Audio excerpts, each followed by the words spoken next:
मैं चित्तवत हूँ तो ही तू चित्तवत कुछ और नात ऐसे चित्त की एक चित्त तो ठोर। भाई जब एक जगह की चित्तवृत्ति दूसरी जगह अगर चली जाती है तो न तो सत्संग प्राप्त हो सकता है और न आपकी बातें मतलब जो भी विचार है वो प्राप्त हो सकता है। इसलिए सत्संग में बैठ करके शांतिपूर्वक से सुनेंगे, क्योंकि सत्संग आज बहुत साधु संत बैठे हुए हैं और हमारे अच्छे अच्छे पुराने यहाँ के सत्संग इसे संस्था को चलाने वाले कार्यकर्ता वो भी विराजमान है।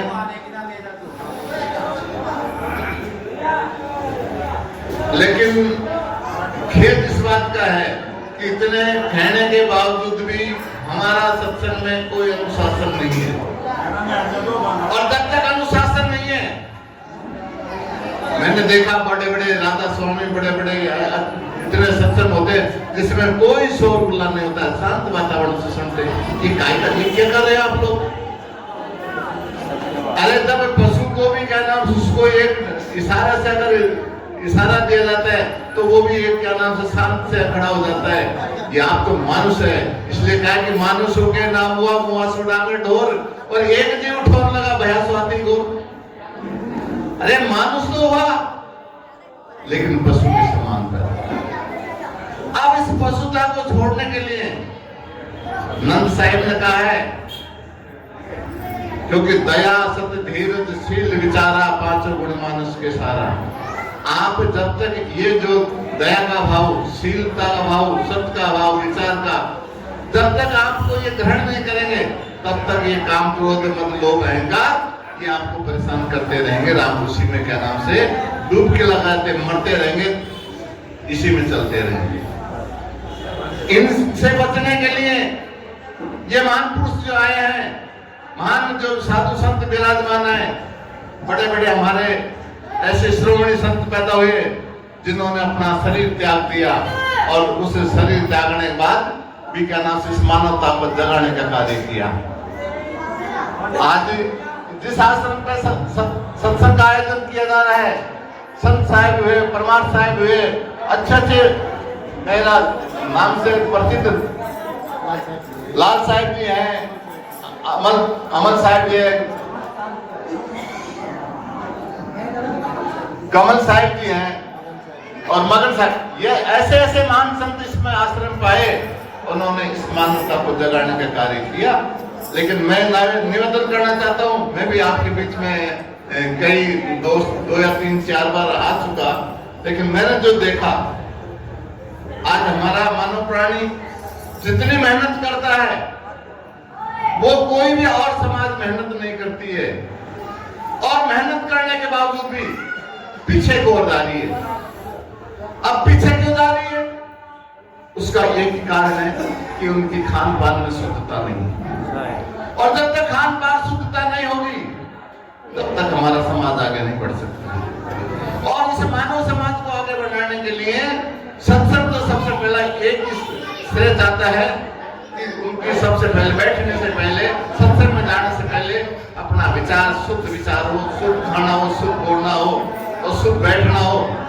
काय संगत की जो साथ की हरे और की रात और ओची संगत कूर की आटू फिर अगर संगत करो अच्छे साधु संतों की करो, क्योंकि गलत स्थान में बैठने से हमको दिन भर, मैंने देखा कई जगह बड़े बड़े जो बुजुर्ग हो जाते हैं उस दिन भर ताश पत्ती खेलते हैं। अरे उनको ताश पत्ती खेलने की बजाय अच्छे ग्रंथों का ज्ञान ग्रहण करके हमारे जितने छोटे बड़े जो बच्चे हैं जो अनुभवशील नहीं है उनको उसको अनुभव कराओ, ग्रंथों का अनुभव कराओ। अपनी जो समाज की जो सांस्कृतिक है संस्कृत उसका भी ज्ञान कराइए। बहुत से कोई कहना समाज का ज्ञान नहीं है। जब हम जिस समाज में पैदा हुए, हमारा समाज कौन सा है? मानव समाज, न कोई धर्म है न कोई कुछ भी नहीं है, सब बकवासबाजी है। मानव समाज सबसे सर्वश्रेष्ठ धर्म है। इसके आधार पर अगर आप हम चलेंगे तो हमारा उद्धार हो जाएगा, अन्यथा उद्धार होने वाला नहीं है। इसलिए सभी जो यहाँ पे विराजमान है, दूर दराज से आए हमारे साधु संत और जो भी माता बहन और भक्तगण, इन्होंने समय निकाला तो यहाँ कुछ लेने के लिए आए हैं। और हम भी आपसे प्राप्त करने के लिए आए हैं। ये नहीं समझे कि साधु बन करके आश्रम पे बैठने से बड़े विद्वान हो जाते हैं, ये भूल है। साधु तो आप भी साधु हो सकते हैं और आप भी हमसे ज्यादा विद्वान हो सकते हैं। इसलिए सबको विचार करके अपने विचार करने चाहिए, सबको समझाना चाहिए। इसलिए सबको आगे सत्संग के रूप में, तो आज बहुत साधु बैठे हैं और समय के आधार पर सबको समय देना चाहिए। और जब तक हमारे समाज को कुछ मिलेगा नहीं तो रात भर जगने से भी कोई फायदा नहीं। इसलिए एक और कह देता हूँ कि मानुष तेरा गुण बड़ा मास नावे काज और हाडा नोटे आवरण तो जनवा। ये मनुष्य की अगर गुण की पहचान है, बाकी इस हाड मास और इसकी कोई पहचान नहीं है, सब बकवास है, क्योंकि ये कोई काम का नहीं है। इसके गुण के आधार पर आज जितने भी हमारे श्रोमणी संत हुए तो गुण के नाम से कूदे हैं और गुण के आधार से ये हमारे जितने जिन्होंने अपना परिवार त्याग दिया, अपना घर गृहस्थी त्याग दिया, अपने संत नीति पा करके ये वेश पाना नहीं है, ये तो कफन है। जो अंतिम मरने के बाद में जब कफन उठाया जाता है ना, ये कफन है। अब इसको किस तरीके से अपने को रखना है, इसलिए इस पर खुद स्वयं को ध्यान रखना है। सबको क्या नाम से मेरा बहुत ही बहुत साधुवाद है।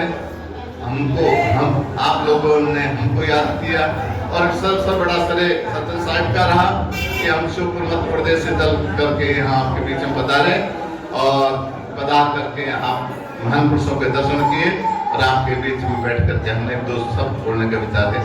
बोले शंकरदेव की, बंदी छोड़ कबीर साहिब की।